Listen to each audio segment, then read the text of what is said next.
Hello tout le monde, c'est Colepi pour No Liking Trading, j'espère que vous allez bien. On se retrouve pour la petite vidéo analyse début de semaine, donc au programme Bitcoin, Ethereum, les grosses capitalisations comme d'habitude. On fera un petit tour du côté du Nasdaq et du ratio Ethereum contre Bitcoin, et ensuite on passera aux alts que vous m'avez demandé sur le Discord. Et directement à l'analyse sur le BTC, donc BTC qui a continué sa chute, donc dès l'ouverture des marchés ce matin, on a directement fait une jambe corrective encore. Donc on est sur ce gros niveau des 39K, donc on avait déjà repéré au préalable que les 39K c'était vraiment le niveau qui intéressait beaucoup, étant donné que c'est le high volume node, donc le niveau où il situe le plus de volume, en plus d'être le point of control. Donc c'est pour ça que c'est le niveau qui nous intéressait particulièrement, et actuellement on est dessus. Donc moi personnellement, je pense que c'est vraiment possible qu'on aille chercher au-dessus des 40K. Donc pourquoi au-dessus des 40K? Très simplement parce que c'est le niveau où se situe un pour high, ainsi qu'un gap de volume. Donc c'est pour ça que c'est vraiment le niveau qui m'intéresse pour prendre des profits sur un long. C'est vraiment ici que je surveillerai. Donc par contre, effectivement, le souci de ce point of control, c'est que si on passe franchement en dessous, donc là pour le moment, vous voyez, on récupère quand même, c'est assez intéressant de voir que les acheteurs sont toujours présents, même à un niveau qui est relativement important, mais il y a surtout, à mon avis, beaucoup de liquidités qui traînent ici. Donc, hop, donc là, je peux le mettre en dollars, hop. Ici, c'est un niveau sur lequel doit traîner beaucoup de liquidités parce que bah, il y a eu beaucoup de lots sur ces niveaux, donc vous voyez pas très loin, donc il y a beaucoup de stop loss qui doivent traîner en dessous d'ici parce que c'est un support en fait, hein, très simplement. Quand il y a un support très visible comme celui-ci, les gens ont tendance à mettre leur stop loss juste en dessous. Donc c'est pour ça que si on n'arrive pas à récupérer proprement le niveau des 39K, je pense qu'on peut très vite atterrir sur les 37K dans un premier temps, et ensuite les 35K, donc là qui est cette mèche qu'on a eu ici en daily, il me semble que c'était en daily, ouais. Vous voyez, on avait eu une super mèche en daily, et pour moi c'est complètement possible qu'on vienne la rechercher. Donc si je devais récapituler sur Bitcoin, on a le niveau des 40K qui est intéressant car c'est une confluence de pour low et de pour high pardon, et un gap de volume. Et ensuite, ça va être les 37K à la baisse, et actuellement les 39K, on est en plein sur le point of control. Concernant l'ETH, j'émettrai à peu près les mêmes constats. Donc on a pu voir, donc je vous avais dit, cette box bleue, ça représente le gros niveau où il y aura de la volatilité. Ici, ça risque d'aller relativement vite, et pour le moment, c'est plutôt cohérent, étant donné que vous voyez que on a fait une super mèche, enfin une super descente ici, très rapide. Il y a beaucoup de volatilité, et c'est ce qu'on attendait sur ces niveaux. Donc c'est pour ça que je surveille vachement le volume range qu'on a ici, du coup. C'est un truc qui est relativement important à regarder pour repérer les niveaux de résistance fixés par le volume et non par le prix. Donc c'est pour ça que je l'aime particulièrement cet indicateur, c'est pour ça que je m'en sers pas mal. Donc on a du coup ce gros range de volatilité, on peut voir qu'on a un HVN ici, HVN ici, sachant que je vous ai dit que j'attendais une petite jambe haussière sur BTC, je pense qu'on peut revenir aisément chercher les 2950, quelque chose dans le style, si le BTC nous offre en tout cas une petite jambe haussière. Pour moi, ce sera ce point ici, ce point pivot qu'on avait pas mal repéré au préalable. C'est lui qui devrait servir à nouveau de résistance avant une prochaine jambe haussière. Donc là, c'est à voir en fonction de ce que va nous faire le Bitcoin. Sinon, le gros niveau qui nous intéresse, c'est les 2600 $. Donc les 2600 $ du coup ici, qui sont le point of control qu'on a eu depuis toute cette année en fin de compte. Et c'est pour ça que c'est grosso modo notre dernier rempart. Donc si on se met, si on dézoome proprement, hop, on peut voir que après les 2600, donc qui sont du coup le point of control, on a évidemment les 2100. Donc là, on a un gros volume node sur ces 2100, et après, ça sera le support qui a été fixé par le prix, donc c'est-à-dire les 1800. Donc c'est pour ça, je vous ai dit, mes ordres sont toujours placés pour ETH, j'attends toujours les 2000 $. J'espère finir par les avoir. Donc je dis pas que je les aurai à ce stade, j'ai aucune confirmation. On a vraiment ce gros niveau à passer si on est bearish, donc moi personnellement c'est mon cas, et c'est ce niveau-là que je vais surveiller particulièrement, en tout cas si on y retourne. On va passer très rapidement sur le Nasdaq qui nous fait une chute très précipitée. Donc vous voyez, on a eu deux grosses bougies bien rouges, enfin bien noires pour mon cas, mais c'est des bougies bien baissières, c'est peut-être un peu excessif, donc c'est pour ça que je pense aussi qu'on pourra avoir une petite jambe haussière sur Nasdaq. Donc là, vous voyez, c'est de la congestion. Ici, on a de la congestion, donc ça signifie qu'il y a très probablement de la supply, de l'offre qui se situe sur ces niveaux et on aimerait bien avoir une jambe haussière de ce style avant de finir sur ce gros support des 13 195 dans un premier temps. Personnellement, sinon avant de remonter, on ira chercher ce support, ici, mais cette grosse congestion me laisse penser qu'il y a de l'offre qui traîne sur ces niveaux et que ça pourrait être intéressant, de jouer du coup cette jambe haussière sur le Nasdaq et par extension sur les cryptos.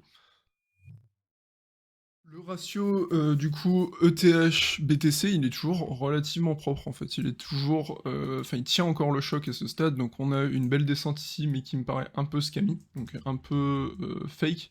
Mais cependant, on est vraiment toujours dans ce range, donc entre les, 74-73 000 et le haut de ce range, du coup, à 76 000 à peu près, qu'on a énormément travaillé.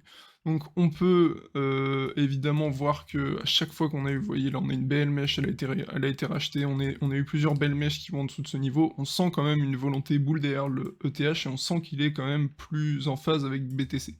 Enfin plus fort que le BTC, pardon.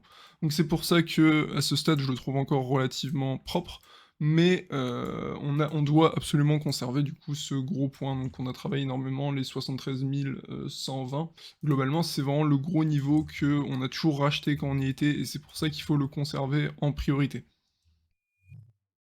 On va maintenant passer au graphique du AVAX, donc le AVAX qui suit en fait, l'ensemble des grosses capitalisations, donc comme l'intégralité des cryptos. Donc il faut savoir dans l'absolu en ce moment ce qui se passe, c'est qu'on a le SP 500, donc le SP, l'indice américain qui règne, qui domine lui-même, hop, bon je vais faire une petite flèche comme ça, sur le BTC, qui domine lui-même sur le TH, hop, le TH, qui domine lui-même sur bah, toutes les altes en fait. Dans l'absolu, ce que vous tradez en ce moment, c'est juste du SP 500 avec du levier. Donc le levier 2, on va dire que c'est BTC, le levier 3 ETH et le levier 5, c'est les altes. Globalement, ce que vous tradez en ce moment en tradant les altes, c'est du SP 500 avec du levier. Donc c'est pour ça que c'est particulièrement important d'avoir ces indices à l'œil, mais notamment, on va essayer de repérer maintenant les points clés intrinsèques du graphique du AVAX. Donc on a, pour moi notamment ce dernier high volume node, donc on avait un gap ici de volume, donc vous n'allez pas le voir parce que je ne vais pas bien la noter, mais ici on voit bien que, ici il y a un trou dans le volume, donc on est venu combler aujourd'hui. Et on a du coup eu toute cette petite descente très très lente et très très douloureuse qu'on a eu ici, et qui me semble plutôt scammy. Donc hop, je vais me mettre comme ceci, bon, ça sera bien. Et du coup, on a du coup notamment ce high volume node sur ce niveau des 66, donc c'est intéressant parce qu'on a une confluence avec un niveau qu'on a pas mal travaillé, donc c'est pour moi le niveau prépondérant à conserver pour le moment. Et on a un low volume node du coup ici, donc qui se situe sur les 79-78 et qui devrait être notre prochain palier de résistance. Donc si on a un rebond ici du BTC, si les Américains sont en mode buy the dip, c'est ici qu'on devrait avoir notre première résistance, donc je vais vous la noter. On est globalement dans un range qui se situe entre ces deux nœuds de volume et qui est relativement intéressant à jouer, notamment si on vient chercher jusqu'ici. Et si on vient chercher jusqu'ici, il y aura probablement de l'exécution à faire sur ces niveaux, mais à ce stade, en tout cas ici, on est au milieu de nulle part et on a très peu de raisons de vouloir exécuter ici. Concernant le ratio AVAX-BTC, donc on a eu ici du coup ce gros niveau qui était tapassé, qu'on a rejeté 3 fois, donc évidemment au bout d'un moment on cède et les biens reprennent pardon, la main. Donc on s'approche maintenant dangereusement de la Must Hold Zone, donc qui est située aux 17 000 Satoshi, et c'est ici probablement que ça sera intéressant d'observer davantage de réactions.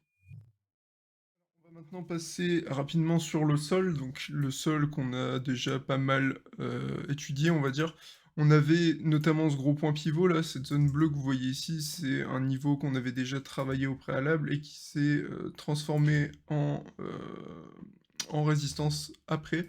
Donc là, ce qu'il faut voir actuellement, très simplement, on est dans du coup ce petit range ici, donc qui se situe entre ces deux high volume nodes, donc à savoir ici sur les 102 $, donc c'est le point of control aussi, et ici. Donc moi personnellement, je pense que sur un rebond de BTC ou de TH, on pourrait revenir jusqu'au point of control, et ensuite on regardera pour jouer du coup le range qui se situe entre 102, 110. Donc ça pourrait être un play intéressant, donc à la hausse ou à la baisse, soit vous essayez de shorter ce point si on voit qu'on a une forme d'acceptance au-dessus de ce niveau. Donc vous pouvez essayer de jouer un short ici ou jouer un long entre ces deux niveaux. Donc sachant que ça reste très tricky, que ça reste très soumis aux aléas du Bitcoin. Sinon, on peut attendre un retest de ce niveau-là et un rejet pour essayer d'aller chercher le niveau des 90, donc à savoir que c'est notre autre gros niveau de volume, donc c'est pour ça que c'est intéressant, jouer le gap en fait entre ces deux niveaux, là vous voyez qu'il y a beaucoup moins de volume. Et donc voilà, les points, on va dire, à noter sur vos graphiques, ça va être ici, ici et ici. Donc c'est les trois ranges qu'on veut jouer. Et évidemment, moi je traite pas énormément les altcoins, donc c'est pour ça que je vais pas non plus, hop, je vais pas non plus être très pertinent, on va dire, mais personnellement, c'est ce que je vois sur les altcoins. Donc pourquoi j'évite de trader les altcoins? Tout simplement parce que je trouve que c'est trop corrélé au BTC. J'ai l'impression en fait de juste trader le BTC avec du levier. Donc c'est pour ça que sur les alts, je vais plutôt essayer de jouer du swing. Mais en tout cas, pour moi, les 3 points à noter actuellement, c'est vraiment les 101, 110 et 90. La chose qui est vraiment, vraiment intéressante sur Sol, c'est comment il est solide face au BTC. Donc moi je trouve ça vraiment intéressant de le voir congestionner plusieurs jours de suite sur le niveau des 25 000 Satoshi. On pourrait s'attendre éventuellement à une super performance du Sol contre le BTC. Donc c'est pour ça que je regarde toujours les deux graphiques, vous voyez bien qu'ils n'ont rien à voir.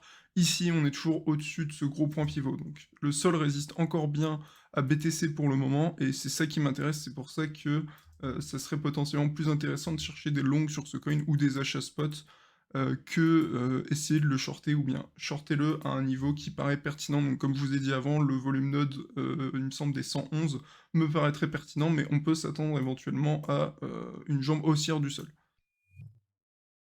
Voilà pour aujourd'hui l'équipe, j'espère que ça vous aura aidé, j'espère que ça vous aura plu. Si c'est le cas, comme d'habitude, n'oubliez pas le petit pouce bleu, l'abonnement, c'est hyper important pour nous soutenir.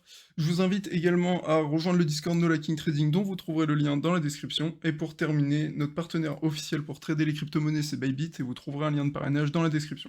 Sur ce, je vous souhaite à tous une très bonne semaine et surtout un bon trading. Salut!